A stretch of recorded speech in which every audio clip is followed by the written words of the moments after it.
Magical times in Westwood. Cori Close, head coach at UCLA, here to talk about it. Locked On Women's Basketball starts now. Ogunbowale for the win.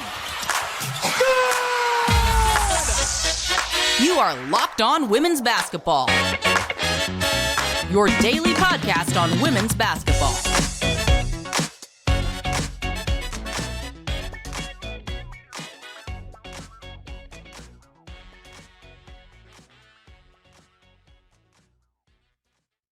Well, hi there, everyone, and welcome to Locked On Women's Basketball. I'm your host, Howard Megdal. I want to thank you for making us your first listen every day. Over 170,000 of you showed up in November alone, showing up for us the way we do for you, 6 days a week, talking about all things women's basketball. And of course, it is not just me, it is our incredible staff over at thenexthoops.com. We have over 100 reported pieces every single month. Subscribe for $9 a month, $72 a year to support the work at thenexthoops.com. And we have yet another in a long series of stories about UCLA up on the site, written by the great Michelle Smith, and talking about the fact that this UCLA Bruins team, and just as a point of personal privilege to our listeners, I have had the honor of covering UCLA for a long time for what Cori Close has been building. This team, and we'll get into the numbers in segment one, and then a little more how the rubber hits the road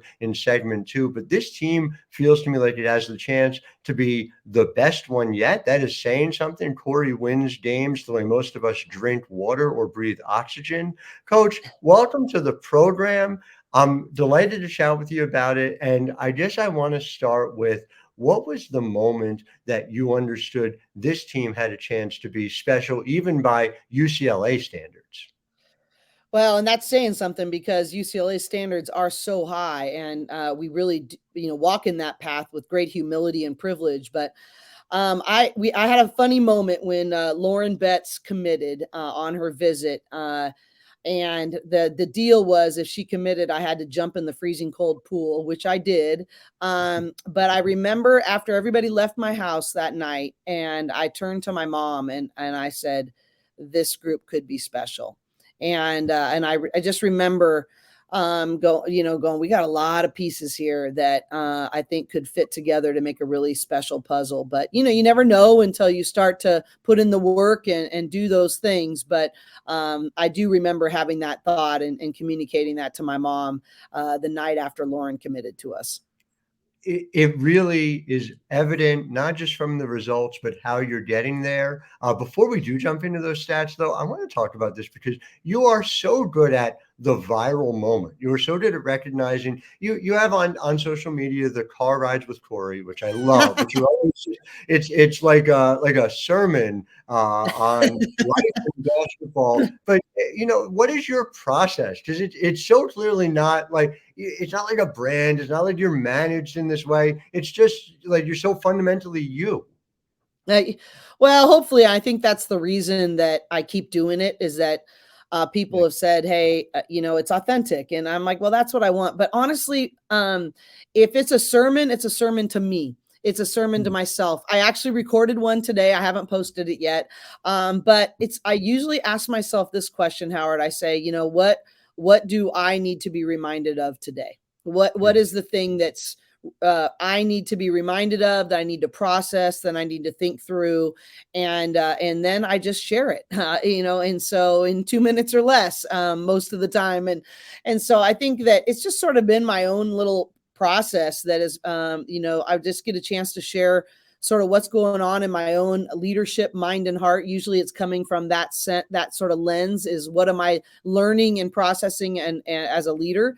And I get a chance to share it on my car ride. I don't have to create any more time. It's not a new appointment. And I just get a chance to share my heart a little bit. And I'm thankful that maybe even one person gets encouraged. It's worth doing. I love it. Just drive safe. That's my only thing. I just want to make sure. I promise you I will drive safe. I do not look at it. And I've gotten a lot of comments. In fact, a funny story, a friend of mine actually that I met through Lynn Roberts, the head coach at Utah. She's a CHP officer, and she sent me a a fake ticket in the mail saying, hey, this is for car rides with Cori. And, but I promised her, I said, I'm not looking at it. I started at a traffic signal and I'm literally, I'm just talking out loud and happen to be recording it. So I promise you I will be safe. That is excellent, and I'm glad to hear it. And Lynn coming east as well, and we'll get into that a little bit later on with upcoming scheduling. But to start out, and what's so interesting to me is how fast your team is playing so far this year. You get beyond just the wins. I went back to look, and the only time you've had a team play at a faster pace and we'll play the memory game of 2015, 2016, a certain Jordan Canada playing point guard, Monique Billings running the floor and filling the lane, Carrie Corver hitting threes near Fields as well on that team.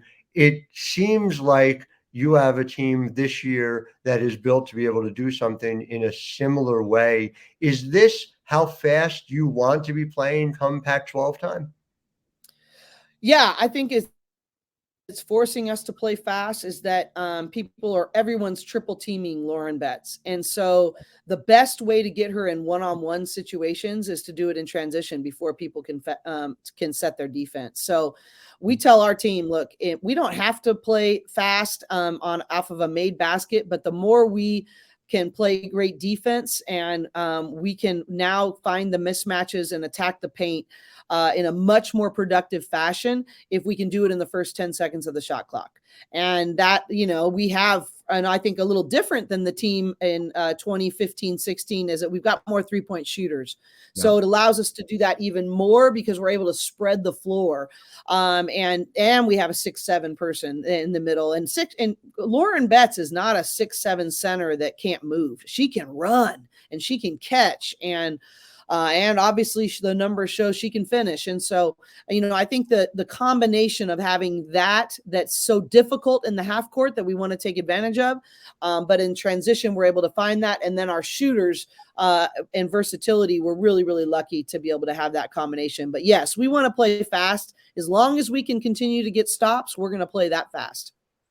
When you were jumping in the pool, did you have in your mind Lauren Betts is going to shoot 78% from the field over her first 6 games at UCLA? I mean, no. And it's true, right? She's able to run the floor, so you're able to get her early on ahead of the triples. But she's done it through. She's finishing through plenty of triple teams too. What accounts for her to be so fundamentally sound so quickly for you guys? Well, I give a lot of credit to number one, the people in Colorado, from her trainers to her high school coach to her family. Her dad is, been a great trainer for her as well. But I also think the experience with USA Basketball this summer was really pivotal because she needed to get her confidence back. She needed to earn that back. And she was doubting herself, quite frankly. Could she really be, as good as all the hype had been? And I'm like, no one's going to give you the confidence. You have to find little steps, little by little, how to earn it back. And I thought playing, I remember the game against, I was texting with her dad in the middle of the game when she was playing against Cardozo from Brazil. And in that game, and it was in pool play, and she just had a phenomenal game. And I said to her dad, she is earning her way back. And I just think that there's so much that she's done the work, and it has not been easy. And it's not just even just the skill work, but it's the mentality work, the just earning your confidence back. And it has been a journey, but I told her the other day, I said, you are far ahead of schedule of where I thought you'd be at this time. And I thought if we could get her to this point by the time we started conference play, I would have been thrilled. But she really, the combination of USA Basketball, us going on a foreign tour, all these things, I think, work together for her to be playing at a much higher level than I thought this early on. What is her ceiling at the next level? You are no stranger to sending players on to the pros, whether it's at UCLA or even previously your time at Florida State. It was a very common theme for you. Where does she fit in the WNBA? What kind of player is she when she gets there? I know you're delighted that you have a while to go before that happens, but I'm just wondering what. I was like, don't speak that into existence, Howard, too soon. You know, I think that Lauren is very unique, and you have to watch her to know this, because I don't think I understood how versatile she really is. Now, Mhm. over the next 2.5 years, it's my responsibility to help her, extend her range and to do some other things. But we switched all screens in the ball screens in the second half of the UConn game, which meant that she was out guarding Paige Beckers at times, and doing it well. And I think she is very different than people think. You watch her run. She made all the guard times in our conditioning tests this year, both in the mile and in a down and back touch test that we do. Wow. She's extremely versatile. And I think most importantly, in the way the direction the game is going, and everyone likes to switch as many screens as they can. You need to have versatility. You're not playing with just a traditional one person low post at the WNBA level. Mhm. And I think that Lauren is not like most centers. She can switch screens. She can step out. She's actually a really good passer. She has a very high basketball IQ. Just come to our practices in the Cayman Islands. And I just said, she's not a normal center. You can call her a center because she's 6'7", arguably 6'8", but the way Right. she moves and the versatility in which she plays and her understanding of the game, she will be a major impact player at the next level. No doubt about it. And while you are happy to have those 2.5 years, I know some WNBA general managers who are counting down the days. So it'll be Amen to that. That's a okay. Good fun problem to have. That's a good yes, balance. to have. So we'll be right back because there's so much going on here. I want to talk about some of your other returning stars. And oh my God, we haven't even talked about Kiki Rice yet. And we're 12 minutes in. But first, Locked on Women's Basketball is brought to you by FanDuel. As the weather gets colder, the NFL offers stay hot on FanDuel. So right now, new customers get $150 in bonus bets with any winning $5 money line bet. That's $150 if your team wins. So if you're on the Tommy DeVito bandwagon, bet on those New York Giants and make sure that you cash in on the great Tommy DeVito. If you've been thinking about joining FanDuel, there's no better time to get in on the action. The app is so easy to use, and you can use it for everything: spreads, player props, over-under, and much more. So visit fanduel.com/locked on to kick off the NFL season. That's fanduel.com/LOCKEDON. FanDuel, official partner of the NFL. So back with Cori Close, and again, Kiki Rice, obviously from day one, has been a significant part of this team and has done so many great things. But I want to highlight something because I think it really gets at what she has become.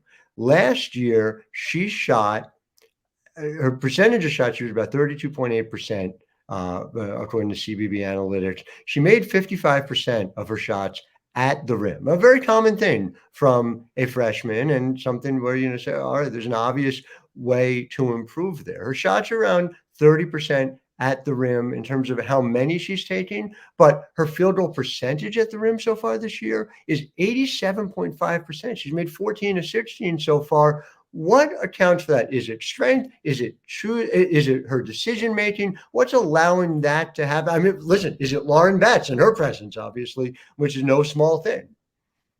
I'd say it's two things. It's Lauren Betts, which exactly you referred to. I think there are different kinds of driving lanes. People are so hesitant to rotate off of Lauren. And so I think she's having much more clear lines to that factor. But I think the other one she deserves all the credit for is that it's her increase in her three-point shooting that is allowing her to shoot such a higher percentage at the rim. And she's put in the work in that. I mean, hours and hours. I had to kick her out this summer, like, you need to rest, And I was teasing her after she came back from Spain playing in the World Cup, U19 World Cup. I said, you have got to take some time off. But she was so determined that she was going to become a better three-point shooter this summer.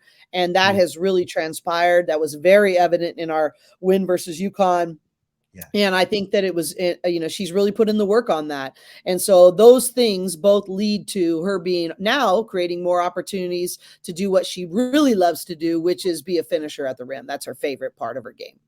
And it shows, and clearly what she's doing is paying off behind the three-point line. Of course, she is not your leading three-point shooter.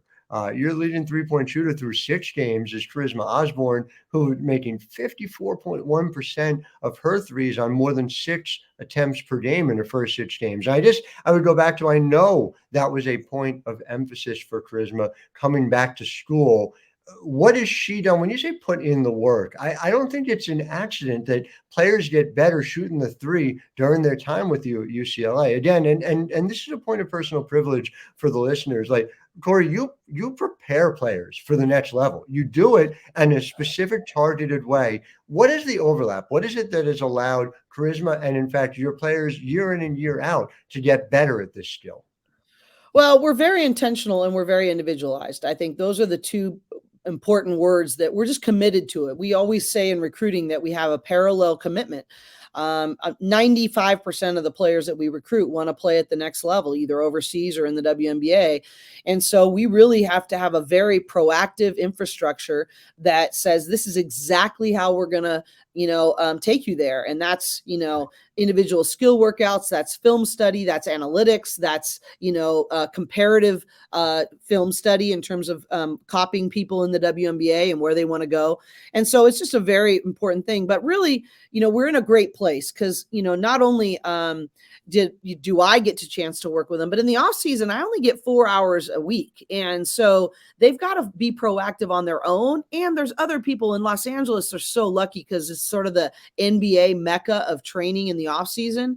And so, Olin, who has been the one who's really worked with Charisma this last summer, he deserves a lot of credit. And she just keeps showing up there. I mean, I have to say, hey, you've got to have some balance here, similar to Kiki.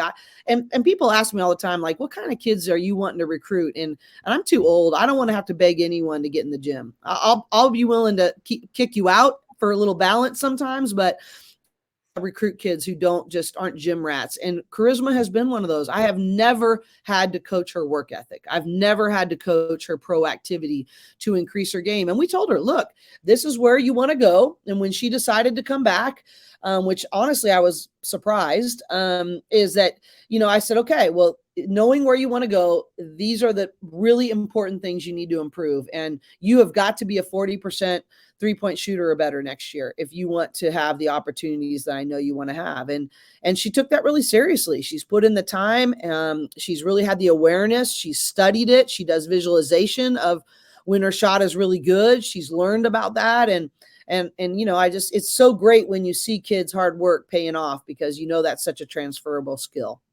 It's true. And again, it says something, I think, about the program. Here's somebody who could have been a first-round pick and gone to the WNBA last year. No question. To come back and next year's draft is potentially significantly more packed at the top of the draft, but even in the let's say the 6 through 15 range in a way that we haven't seen in a couple of years. And so for her to kind of accept that challenge and come back and do it with you guys says a lot, I think, about the comfort level she has with the program too. Yeah, but it says a lot about her courage. And, because I said to her, Charisma, whatever you feel deepest in your heart, you will make it work. You will make that be the best decision. And a lot of people said she was crazy. And so I think the courage she had to follow her own heart and her own path says a lot about her character. I also would be remiss not to point out neither of the players we've talked about or any of the players we've talked about are your leading scorer. Your leading scorer through 6 games is Gabriela Jaquez, who, you talked about the NBA part of it and is obviously related to the Miami Heat player. She also wants to play in the WNBA. This is a massive leap forward here in year 2 for what you've seen. What have you seen from her game that you think is the best example of how she's turned into, again, your most reliable scorer through 6 games? Well, she is beneficial. She'll be the first to tell you what her strengths are. Cutting to the basket, driving to the basket. And she's been another one that's benefited from, what Lauren Betts has brought to us there. And, and that's the great thing about team, right? Is that, what Gabs does makes someone else better and what Lauren does makes someone else better. And that's the joy of basketball, is that you can be a part of something that's bigger than yourself. And I love that. I do have to give a little shout out. So last week, Jaime's it scored 18 points a game, 53% from the field goal from the NBA, and 5.3 rebounds a game. Just last week, Gabs had 20 points a game, 20.6 points a game, 65% from the field goal, and 6 rebounds a game. So I just say, Jaime, you better step your game up. But Gabs is so great, and she's one of those kids that she just works and she loves it. And I said, hey, where'd you work out this summer? She goes, oh, the park across the street from my house. And, you love that she's like this old school kid, and it doesn't matter if it's on the blacktop. It doesn't matter where it is. She loves this game, and she loves being a part of a great team. So, yeah. And she's another one who really worked on her 3-point shot. She really was an undersized 4 player for us last year. And now she's playing predominantly all at the 2 and 3, the shooting guard positions. And those are very interchangeable in our system, but still what she has added to her skill toolbox. I like to think that we give them a good roadmap, but the kids got to put in the work. And she is one of those ones that has really, we can give them the greatest plan you've ever seen, but if they don't put in the work and the intentionality in that work, then you don't see what you've seen from several of the people in our sophomore class that really made huge jumps from their freshman year to their sophomore year. It's remarkable. It's evident. And like you said, the proof is in the results. So we'll have to get our own Jen Hatfield, who writes about sibling rivalries over at the Next to write about that duo very soon. So we'll be back. The one thing I have to take you to task for right after this is the real easy non-conference schedule that you guys play. And we'll be right back to talk about it. Locked on Women's Basketball is brought to you by Game Time. Now, look, Game Time makes buying tickets easy. It's not always the easiest thing. I say this as the father of a very, very passionate Taylor Swift fan. We know exactly how difficult finding those tickets can be. Now, you go to the Game Time app, and it has every bit of information you need. It tells you the price, the bottom line price, by the way. It doesn't make you guess about what fees are going to be. There are last minute tickets, flash deals. You can just pick a particular zone you want to sit in. And my favorite part, it gives you the view. So from where you're sitting, what your view is going to look like. Lowest price guarantee, event cancellation protection, job loss protection, you name it. Game Time's got it. So download the Game Time app, create an account, and use the code LOCKEDONNBA for $20 off your first purchase. Terms apply. Again, create an account and redeem code LOCKEDONNBA for $20 off. Download Game Time today. Last minute tickets, lowest price, guaranteed.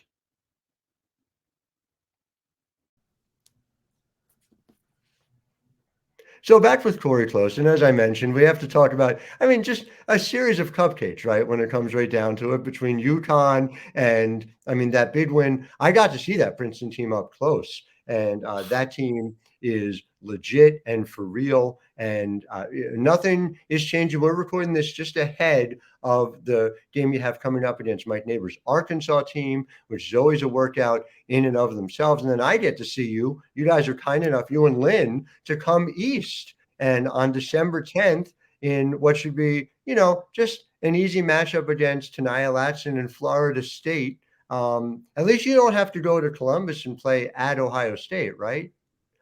Yeah, right. Oh, wait, that's 1 week later. So yeah, it's just like, it's so funny because we have a really difficult challenge, I think, on the West Coast, and the fact of that the guarantee games are really becoming outlandish, and and so I'm like, I'd rather, instead of paying someone, $35,000 to, just be a cupcake, let's go challenge ourselves and let's get after this, and that's what the kids came here to do. And so I'm really thankful to our administration who supported us. These are, big expenses to charter across the country, 4 different times. And I'm really grateful that we have an administration that said, yeah, we're going to help you do that. And so, we're going to find out who we are. And I think it's great that they're getting the attention. Obviously the UConn win was a pivotal win for us, but We got a lot more coming, and we're going to get an idea of, we're going to get exposed in some areas usually where we need to grow, and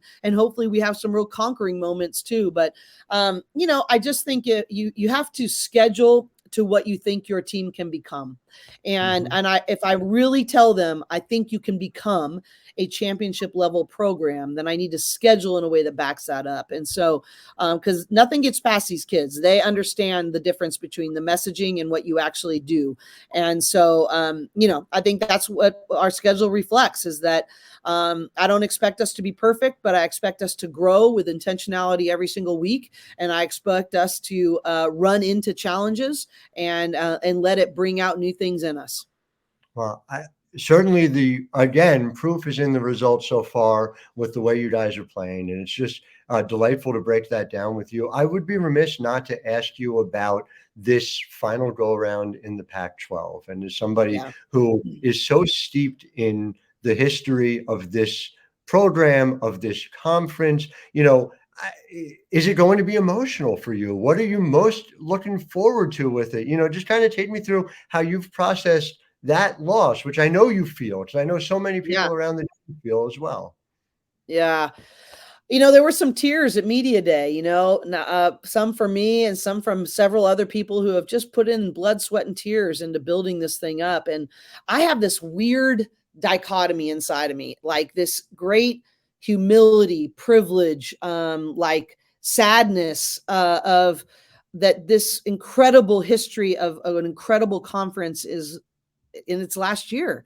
And I'm just so humbled by people like, that Teresa in our conference office, Michelle, Smith, who's been such a pioneer in covering our conference, people like Tara Vanderveer, who I went to her camp, and she's been such a trailblazer to not just be Stanford, but to build up everybody in the conference. And, so many things I'm sort of mourning that they're going away. And at the same time, it's a new landscape and it's a new direction in college sports. And it really doesn't matter what I think about it. I'm really excited that we're going to get a chance to be in the Big Ten, and that if this new landscape is going the direction, it really doesn't matter what I think. I'm really excited for that new challenge. And I'm really excited to be a part of the Big Ten and where they're going and how they support women's basketball and women in sports. So, as well as the other men's sports in the conference. So, I think I'm really trying to have a lot of gratitude, a lot of humility, a lot of thank yous to the people of the Pac-12, because those are warranted and well earned.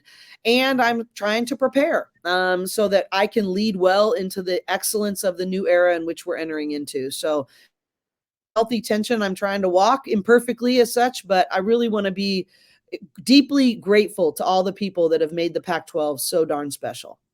Yeah, well, it's a great final go around. You guys are one of the defining programs there, and so to see you as strong as you are this year makes a lot of sense from a historical perspective as well. I also got you covered when you get out to Piscataway for road games. I'll let you know about all the good places to see when you come east as well. So, Cori Close, always delighted to chat with you. I appreciate your time always. To our listeners, thank you for making us your first listen every day. We will, of course, be back with you tomorrow, as we are 6 days a week. Until then, I am Howard Megdal, wishing all of you a wonderful day.